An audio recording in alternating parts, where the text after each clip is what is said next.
Monsieur Bourgi, vous connaissez bien Laurent Gbagbo, vous êtes Oui, un ami proche, on peut le dire. absolument. Si le 1er février, libération il y a, est-ce qu'on peut imaginer un retour de Laurent Gbagbo en Côte d'Ivoire?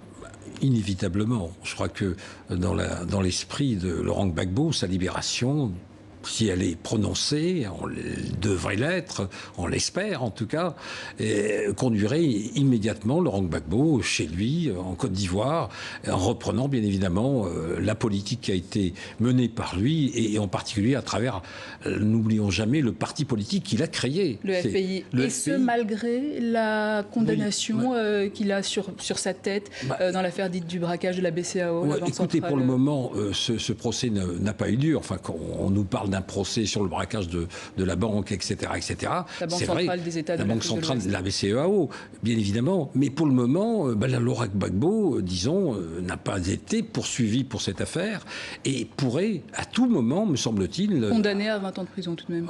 Oui, condamné à 20 ans de prison, bien évidemment, mais vous savez très bien condamné à 20 ans de prison parce que précisément il était ailleurs et qu'il allait bien évidemment aussi être envoyé à La Haye. Si vous voulez, c'était facile pour ceux qui voulaient rapidement le condamner à 20 ans de prison de prononcer ce verdict. Et du coup, un retour en politique, vous le disiez? Écoutez, un retour en politique de Laurent Gbagbo, franchement, effacerait de fait. Je suis un juriste moi-même, je sais très bien comment sont prises certaines décisions. Elles sont également aussi rapidement rapporté quand il le faut. On est dans un pays qui est quand même fragilisé par ce qui s'est passé au cours de ces 10, 15, 20 dernières années. Et l'envoi de Laurent Gbagbo à La Haye, à la Cour pénale internationale, n'a pas été sans conséquence pour la stabilité même de ce pays. 2020, donc c'est demain, la présidentielle. Laurent Gbagbo, candidat, c'est possible? Écoutez, moi je ne suis pas en mesure de vous dire qu'il sera candidat, mais toujours est-il, si élection il y a, il prendra sa part, en tout cas dans ce qui serait la campagne et bien sûr qui conduirait aux urnes et en particulier à la désignation de responsables politiques dans le pays. Et face peut-être, imaginons, aux côtés de Bédier, de Ouattara, ce ne serait pas un remake de 2010 et prendre le risque que l'histoire ne se répète? Oui, c'est vrai. 2010, on a vu aussi comment ça s'est terminé. Il y a eu 2011 et on a vu très bien comment les choses se sont déroulées malheureusement pour Laurent Gbagbo. Je crois qu'il ne faut rien exclure. Laurent Gbagbo, par définition, moi j'ai eu à discuter comme beaucoup de ses proches et des partisans de Gbagbo au sein du FPI. Laurent Gbagbo a toujours été pour la paix. Côte d'Ivoire. Et je crois qu'il est prêt à toutes les solutions qui permettraient de faire avancer le pays et de ne plus être, si vous voulez, à la remorque un petit peu de tous ces complots, vrais ou faux, qui ont en quelque sorte déstabilisé même psychologiquement les Ivoiriens. N'oublions pas que l'envoi de Laurent Gbagbo à La Haye et sa détention à la Cour pénale internationale n'a pas été sans conséquence sur comment dirais-je, le sentiment que beaucoup d'Ivoiriens ont eu, qui sont certes attachés à la personne de Laurent Gbagbo, pas simplement ceux du Front populaire ivoirien, de son parti, mais même des Ivoiriens lambda, qui se disent, mais enfin, pourquoi on nous envoie notre président, celui que, à La Haye, ça veut dire tout simplement qu'il y a eu un complot. Et comme toujours dans ce genre de situation, non sans raison, il y a toujours l'ancienne puissance coloniale. La France. La France.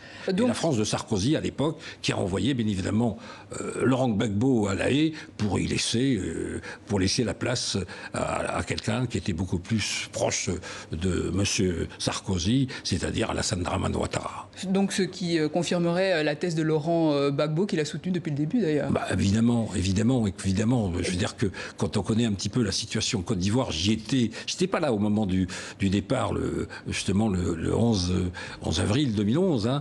J'étais pas là dans les conditions que l'on sait. L'armée française qui rentre au palais. On a vu les images, évidemment. L'armée française qui rentre au palais, qui l'emmène. On l'emmène dans le nord du pays, à Korogo. De Korogo, on le transporte avec la complicité d'un procureur, vous savez comme moi, de la CPI. Oui, on a suivi. Qui est un escroc, qui a été condamné et qui a été suivi de toutes les procédures. Donc aujourd'hui, Gbagbo peut être libre le 1er février, très bien. Mais est-ce que quelqu'un pense aux 3000 civils victimes. Il faut bien qu'à un moment, quelqu'un paye. Si ce n'est pas le camp Gbagbo, les responsables sont peut-être dans le camp d'en face. Mais écoutez, bon, je crois que ce qu'il faut attendre de Laurent Gbagbo, d'abord, principalement, c'est que la quiétude, j'ai envie de dire le calme, comment dirais-je, la complicité des Ivoiriens soit totale pour décider, en tout cas, d'avancer. Et sans aucun doute aussi, non pas d'occulter ce qui a pu se passer, mais sans aucun doute de dévoiler tout simplement les faits tels qu'ils se sont produits et pour qu'on connaisse, que les Ivoiriens connaissent enfin la vérité sur tous ces événements. Donc vous croyez en la justice internationale, finalement, la CPI? Non, je ne crois pas en la justice internationale. Je ne suis pas contre la justice internationale en tant que telle, dans l'absolu. Fatou Bensouda a dit qu'elle irait jusqu'au bout. Hein, mais Madame Fatou Bensouda peut dire ce qu'elle veut.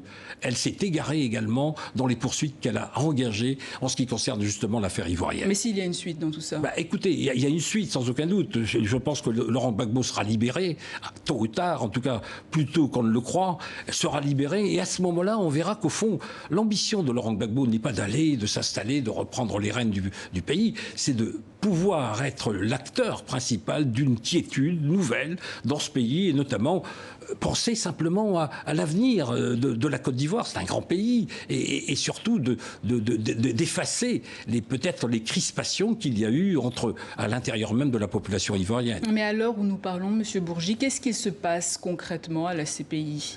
Écoutez, franchement, la CPI, moi, je me souviens, il y a quelques années, je disais très bien, il faut une justice internationale, il faut condamner les uns et les autres, mais il y a eu une dérive totale de la Cour pénale internationale. La Cour pénale internationale a été complètement manipulée par les grandes puissances qui l'ont utilisée tout simplement comme instrument de soumission des dirigeants qui ne fileraient pas de droit au cas où ils seraient, ma foi, sollicités. Mais c'est quoi l'alternative alors aujourd'hui? Je ne sais pas, mais en tout cas l'alternative, on a été plusieurs, moi j'étais en tout cas de ceux qui se sont félicités de la création d'une justice, de la mise en place d'une justice internationale, sauf qu'elle s'est avérée, cette justice internationale, totalement partiale et totalement, pardonnez-moi l'expression, envenimée et traversée par des intérêts qui ne sont pas nécessairement ceux fondés sur le droit, sur la défense du droit et surtout sur, ma foi, l'esprit